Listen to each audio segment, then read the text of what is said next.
Bueno, aquí ya entramos, ya tenemos claro todo eso, ¿no? Entramos en la parte crítica, chingüengüenchona, y es la palabra precisa. Mira, la palabra precisa es clave. Y es clave, es ahí donde uno necesita el diccionario. La palabra precisa es la que no se puede cambiar porque cambia el significado primero. No tiene el significado de la palabra como tal y porque puede cambiar el texto de manera dramática, la verdad, ¿no? Bueno, ya dicho esto, entonces yo estoy seguro que me van a decir, pero ¿cómo así? O sea, si la palabra es precisa, eh, si la palabra es precisa, entonces ¿cómo la va a cambiar por una corta? Y aquí viene el juego de propósito y fin. Estamos entrenando a los nuevos empleados con el propósito de generar más ventas. Ese propósito, por ejemplo, lo pueden cambiar por fin. Entonces, estamos entrenando a los empleados con el fin de aumentar las ventas. Eso queda claro. ¿Listo? Ahora, si yo digo, por ejemplo, mi propósito en este mes después de las lecciones entrenar hora y media diaria por la mañana para mejorar el tiro de 3 puntos. Ese es mi propósito. Ese es mi propósito en este mes. O sea, dentro de 8 días, 15 días, salir a entrenar para entrenar el lanzamiento de 3 puntos. Ese es mi propósito, pero no, mi fin es mejorar. Ahí ya no se puede cambiar la palabra, porque propósito ya tiene el significado que es para determinar el alcance comunicativo de lo que les acabo de decir de los 3 puntos, ¿no? Mejorar el lanzamiento de 3 puntos. O sea, mi propósito este año, este mes, es cualquier cosa para mejorar los 3 puntos, ¿no? Mi fin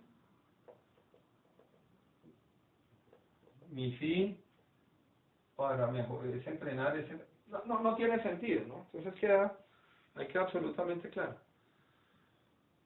Traten, no, bueno, sí, si quieren, ¿no? Porque también depende del estilo de ustedes, pero se pueden acortar las palabras, no siempre va a funcionar, porque en el caso, el ejemplo acá de propósito y fin, escriban los ejemplos. Bueno, viene la otra que también es bien chévere, y es la de repetir palabras, ¿no? Digamos, este es como el dolor de cabeza que tiene uno como corrector de estilo, ¿no? Y se presenta mucho que no tiene nada de malo, es decir, se presenta mucho en los escritores nuevos, sobre todo. En los ya recorridos no presentan esta cosa que es bien chévere, es la de si se repite o no se repite palabra. La misma palabra. Entonces, hay que tener claridad de lo que les dije, la palabra precisa. La palabra precisa es la palabra rectora. El ejemplo que les voy a dar ahora es el siguiente. Les voy a echar un cuento, es que escribirlo es nada. Esa noche estábamos Patricio,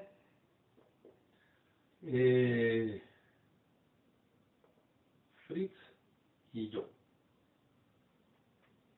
Entonces, decidimos comprar una botella de whisky. Entonces acá, botella de whisky. ¿Listo? Uno para ahogar las penas, el otro porque la quería olvidar y otro para celebrar. O sea, digamos, ustedes, cada uno se quería tomar un trago de whisky. Fuimos a la tienda y faltaba un minuto para que cerraran, llegamos a tiempo para comprar el trago, ya estaban cerrando, señor, véndanos, por favor, una botella de whisky. Sigue la botella de whisky, ya se repitió. La botella de whisky, sigue la botella de whisky de Hernando. Recuerdo que cuando salimos se nos había quedado, entonces salimos muy efusivos y dijimos, agarren la botella y nos vamos a un parque y escondan la botella en una chaqueta porque nos coge la policía y nos para. La botella por tercera vez. Entonces el escritor llega y dice, O sea, yo como escritor digo, uy, pero ya he repetido botella, botella y esa vaina está en un párrafo, está repetida 3 veces. No, no, esa vaina tenaz, eso a mí no me sirve. Entonces, en el siguiente párrafo voy a usar el frasco. Listo. Entonces, un frasco de whisky. Listo. No, pero entonces nos dimos cuenta que el frasco se nos había quedado en el afán de salir a tomarnos el frasco de whisky, lo habíamos olvidado en la licorera y ya habían cerrado la licorera aparentemente. Entonces volvimos a la licorera y le decíamos al loco, le tiramos piedritas allá, por favor, se nos quedó el frasco, es que ya usé el frasco y la botella también, el envase. El envase de whisky. Sí, primero, eso queda un poco loco, un envase de whisky, ¿no? Frascos sí, frascos sí, sí la he escuchado por ahí. Y decía un amigo, es que vamos por un frasco que nos cae aquí, el frasco viejito, que no. Entonces suena chistoso, pero digamos, en eso, listo. ¿Qué otra cosa me puedo inventar yo ahí? Bueno, finalmente nos entregaron el adminículo. Adminículo. Nos entregaron el adminículo de whisky.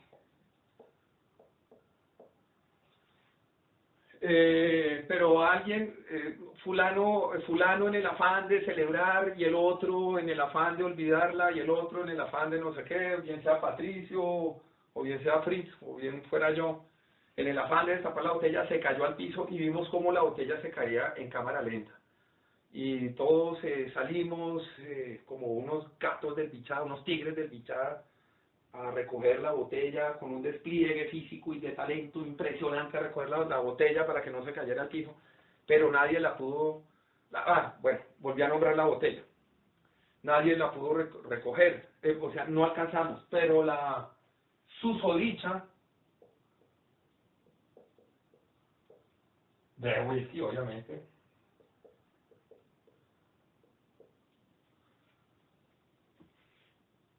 no se rompió,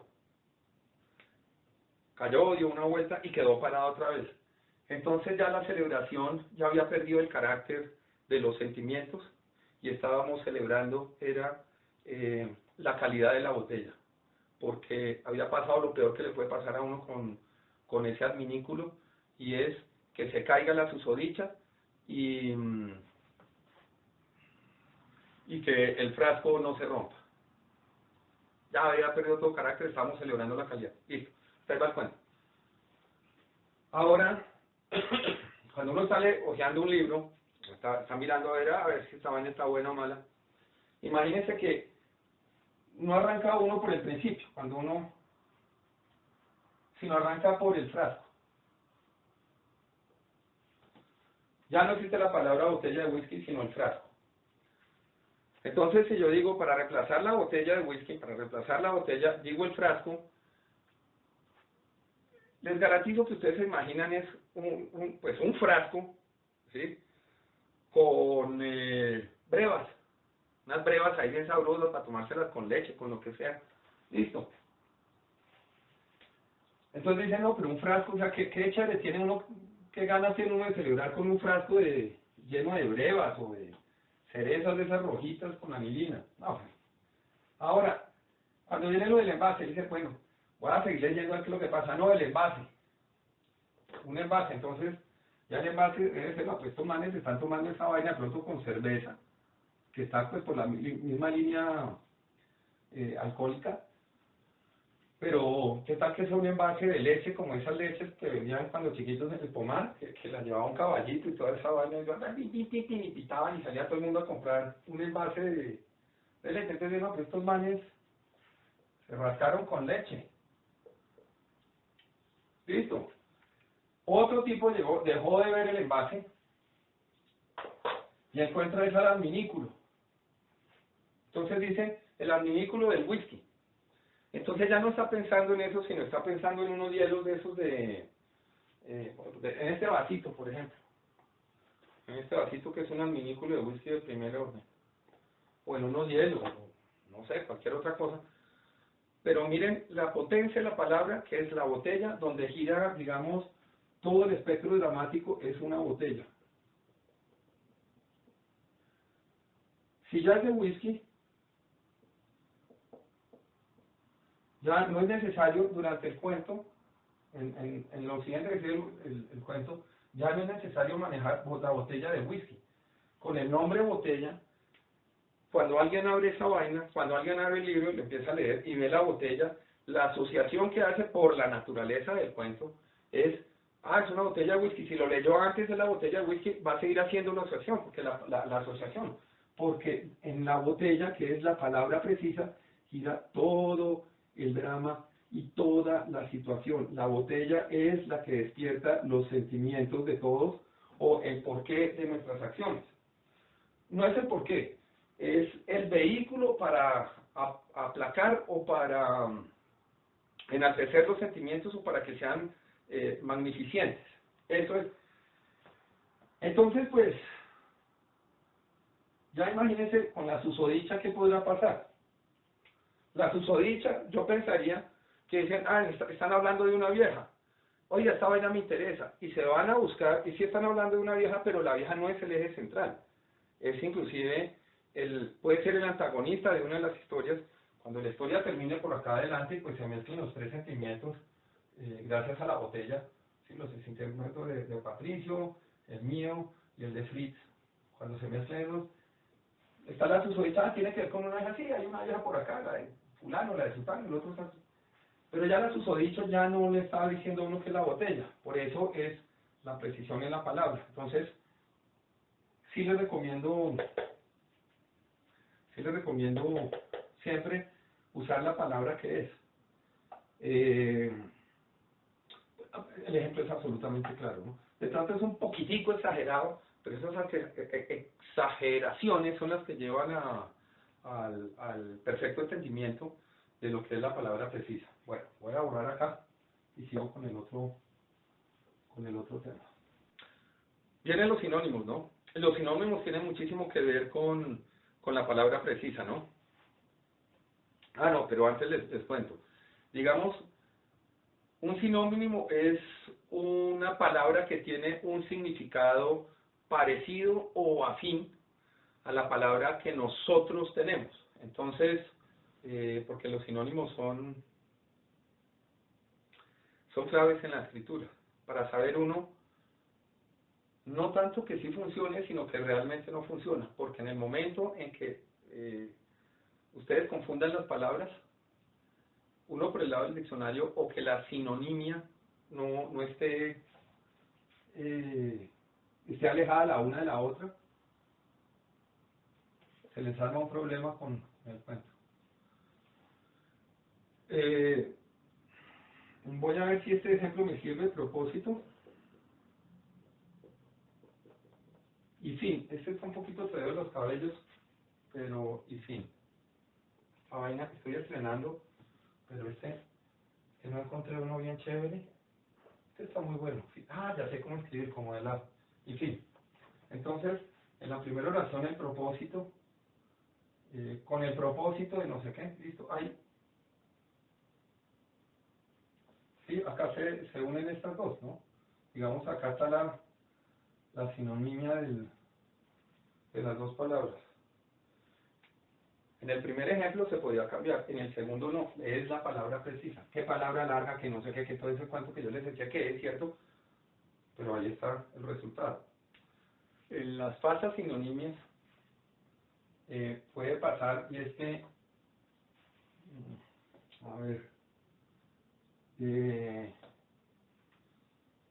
podamos llegar inclusive en esa confusión, llegar a caer en un antónimo.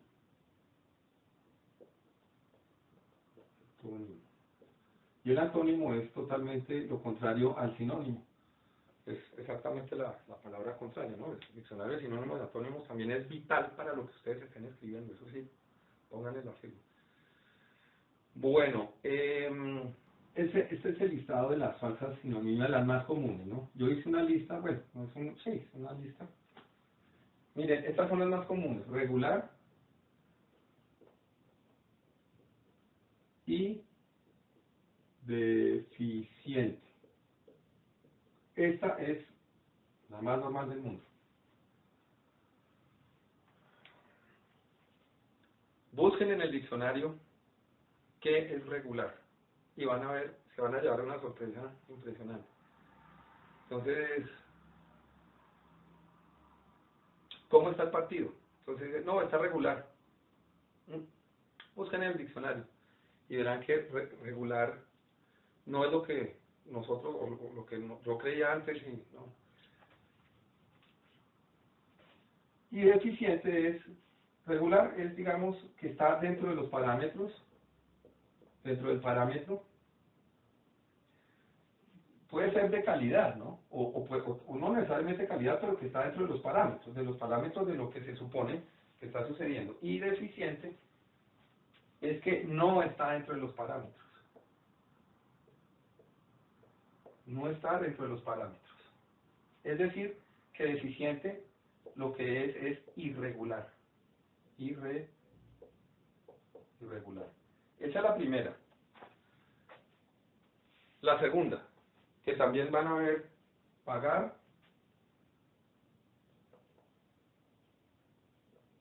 y cancelar.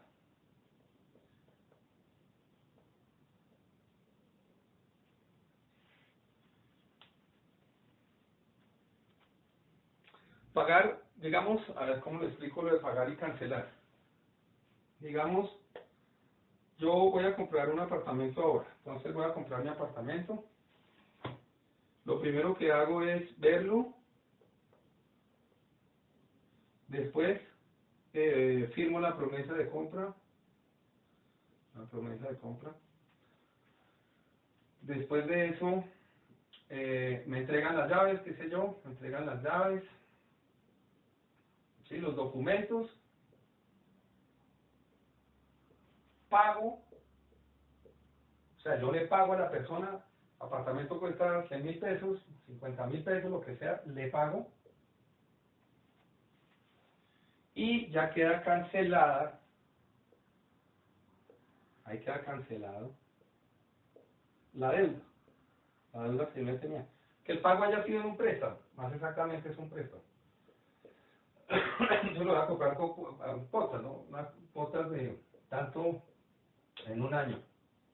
En el momento en que yo pague la última cuota, queda cancelada la deuda. Yo tuve un inconveniente, bueno, no un inconveniente, no es un inconveniente, pero sí tuve algo así como raro, precisamente por el buen uso de las dos palabras. Eso sí, no nos va a poner acá con chimbadas. Y era que se había cancelado alguna cosa por ahí. Yo había cancelado alguna cosa por ahí. En función en que ya tocaba cancelarla. O sea, no, toca cancelar esa, entonces yo pues la cancelé. Y como al menos llegaron, oiga, ¿qué fue lo que pasó? Usted no puede hacer la cancelación de estos pagos. Pero no, pues que ustedes me dijeron que que tocaba cancelarla. Entonces la señorita que me estaba llamando para hacerme el reclamo me dijo, es que es pagarla. Yo le dije, entonces me dijo, oiga, sí, hay una diferencia. Yo no, pues por eso. O sea, no fue yo allá, no, es que no es cancelar sino pagar, sino que realmente yo sabiendo de qué se trataba todo, se canceló, digamos, todo el negocio, por decirlo así, o lo que se estaba haciendo, porque yo lo entendí bien y ella cayó en cuenta que era pagar. Entonces, ahí está un ejemplo también claro. Otra importante también es adolecer,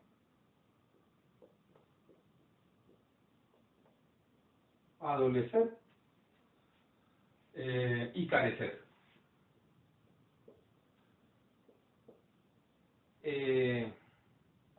Digamos que adolecer y carecer son exactamente todo lo contrario, ¿no? Adolecer es tener y carecer es no tener. ¿Listo? Entonces,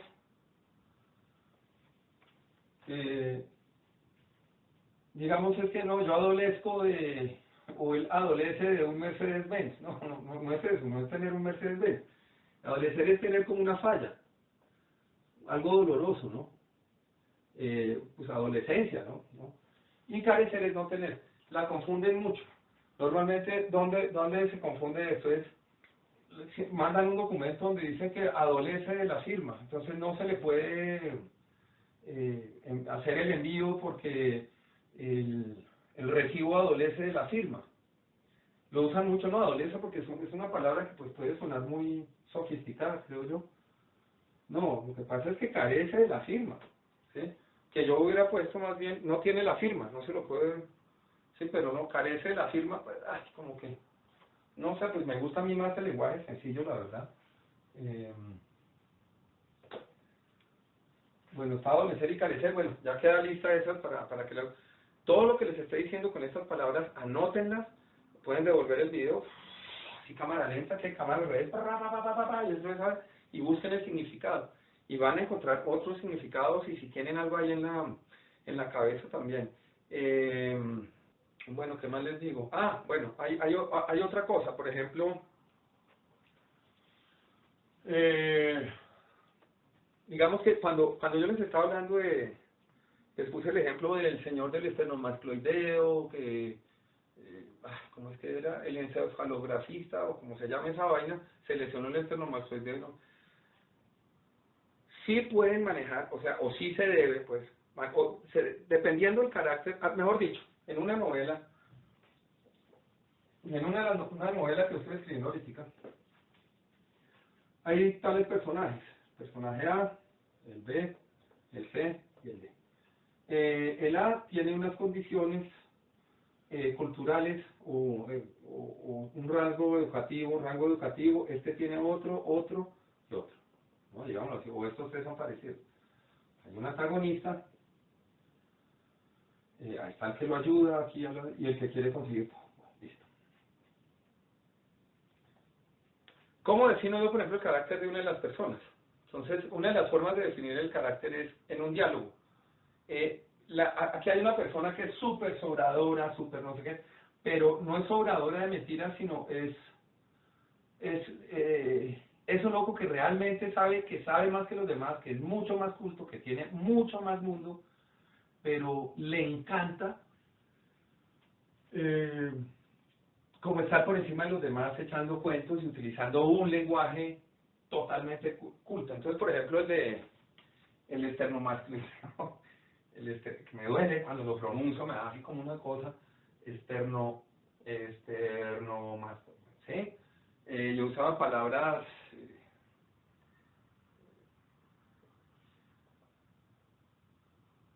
que son de poco uso.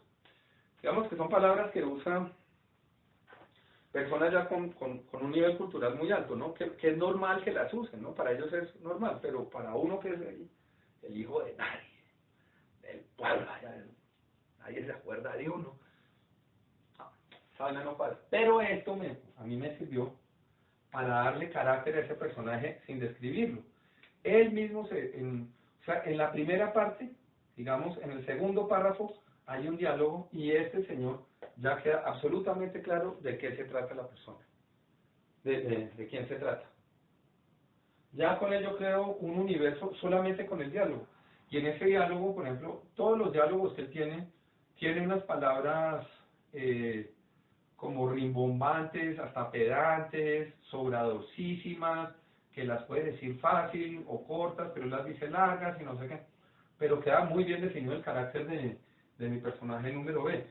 En el C y en el D y en el A tienen, digamos, son los diálogos de ellos, usan palabras que son del universo de ellos, donde yo tengo que jugar, digamos,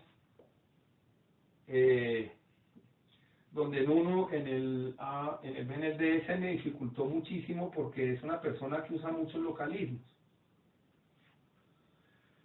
Entonces para mí era muy difícil darle carácter a ese personaje, porque pues el libro lo van a leer en diferentes países y es bastante complejo manejarlo ahí, entonces poderlo conciliar. Y yo lo que quería era definirlo. A él, por ejemplo, no lo pude definir en un diálogo. Él quedó definido en un diálogo, de una. que ya sabe uno qué es lo que es.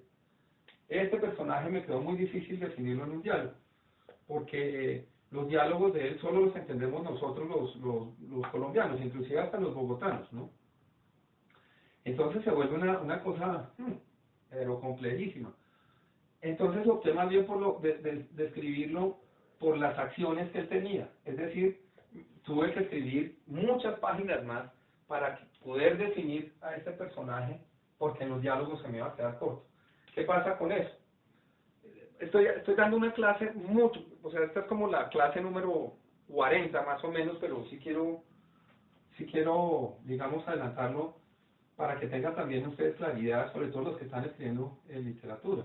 A mí me tocó, para definir ese personaje y que el personaje quedara perfectamente definido en el desenlace del libro, me tocó definirlo con acciones, ¿no? Mucho verbo, mucha cosa que hace, las cosas que él piensa, porque las cosas que él piensa las digo yo, no las dice, no las piensa él directamente con su forma particular de hablar, pues bueno, no es particular, normal. Entonces, este es también un claro ejemplo de lo que puede ser el alcance que tiene una palabra para afectar un texto, ya sea una obra literaria, una obra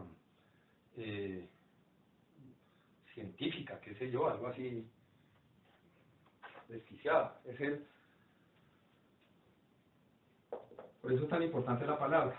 También aquí hay otra cosa y era la sintaxis, ¿no? De la sintaxis y por aquí había un personaje, pero eso se lo explico más adelante, la forma sintáctica en el que él hablaba, para también definirlo. Bueno, queridísimos amigos y deliciosas amigas. Yo creo que ya, bueno, yo creo que no, ya terminamos con lo de la parte de la palabra. Entonces ya sabemos, palabras cortas, sencillas, que la gente entienda, que no sean tan por allá desquiciadas. Y les garantizo que su texto lo van a entender perfectamente. Nunca vayan, jamás, traten de tramar a un lector tratando de ustedes aparentar que tienen un léxico generoso. El lector se da cuenta, cualquier lector se da cuenta, o sea, yo sé que ustedes leyendo ciertos tipos de libros, a sus amigos en Facebook, por WhatsApp y toda esa se dan cuenta, uy, este loco, o esta loquita, no sé. Uno se da cuenta, y no tiene que ser ni un escritor, ni saber español, ni nada de eso, no. Uno se da cuenta nomás como por digamos, el valor energético que puede tener el texto. Repetir. Mi recomendación es, como con la botella de whisky, no, perdón, sí, no cambiar el adminículo y todo ese tipo de cosas. Bueno, yo creo que queda claro este ejemplo. La tarea es, escriban un texto de lo que quieran, puede ser un texto, siempre trabajen con los textos, cuando yo les pida una tarea, o les exija una tarea, porque esto es acá en positivo, trabajen siempre con textos que son, que tengan que ver con ustedes, es decir, si es un escritor, si es una persona que vende, o sea, que está en el área de ventas, un gerente, o alguien que quiere entrar a una empresa como proveedor, o un poeta, bueno, poeta no, eso es otra cosa, eso es otra vaina, de pronto lo explico en otra clase. Usen los textos que están dentro de la naturaleza de su trabajo o de su hobby. Esos textos los van a llevar mucho más a entender las cosas. La tarea es la siguiente: traten de buscar las palabras más largas y más estrambóticas, pues sinónimos de las palabras con las que ustedes escribirán un texto, donde traten de llevar la idea precisa al lector. Y cambien esas palabras por las largas. ¿Listo? Por las más rebuscadas, digámoslo así. Hagan el ejercicio. Y entréguenle eso a su mamá, a su papá, al amor de ustedes, al mío no, porque no se lo puedo entregar. Pero entréguenle las cosas, entréguenle los textos a otras personas para que los lean. Y después, ese mismo texto original que ustedes tenían, vuélvanlo sencillo y se lo entregan a la misma persona. ¿Por qué el ejercicio? Porque es que la única manera en que a uno lo califiquen como escritor es cuando lo leen. Entonces le van a decir, oye, así esto está más sencillo, esto, hagan, esa es la tarea. Queridísimos amigos, deliciosas amigas, les agradezco muchísimo su atención, y espero que les haya gustado esta clase, y los espero para la próxima, donde vamos a ver la frase y la oración. También vitales, como todo lo que vamos a ver en principio, es vital para una buena comunicación escrita. Les mando un beso gigantesco y nos vemos. Muchísimas gracias.